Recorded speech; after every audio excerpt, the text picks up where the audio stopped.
বন্ধুরা, আমরা 2 দিনের জন্য এসেছি ঘুরতে আমার বোনের বাড়িতে।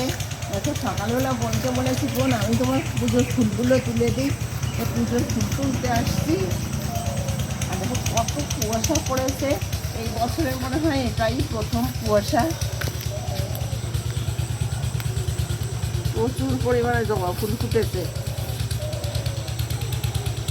আর শিশির, আমার ধান ক্ষেত ভর্তি শিশির। দেখো শিশির রিঙ্কি। শহরে মানুষের ভাইফোঁটা দেওয়ার জন্য শিশির পায় না, আর এখানে শিশির প্রত্যেক ধান গাছের গায়ে গায়ে শিশির। এরকম প্রজাপতি প্রজাপতি এই প্রজাপতি প্রজাপতি।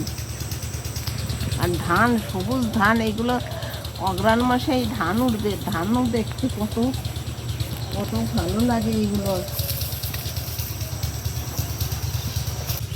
এক ঝুড়ি ফুল পেয়েছি, আর গাছের উপরে এখনো কত ফুল রয়েছে। এই ফুলগুলো আমি আর পাড়তে পারিনি। এটা একটা ছোট্ট লগা দিয়ে পাড়তে হবে। এই ফুল এটা বোন পেড়ে নেবে। এদিকেও চাল কুমড়ো ধরেছে, দেখো 2টো চাল কুমড়ো। এই চাল কুমড়োগুলো ভাজা খেতে খুব ভালো না। 2টো হয়েছে। ওই পাশেরটা একদমই ফ্রেশ চাল কুমড়ো, ওই পাশেরটাও দেখো 2টো হয়েছে।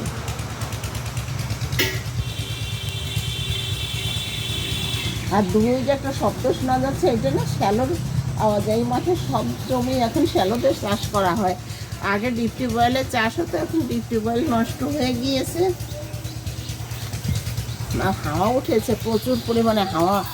এই হাওয়ায় থাকলেই ঠান্ডা লেগে যাবে।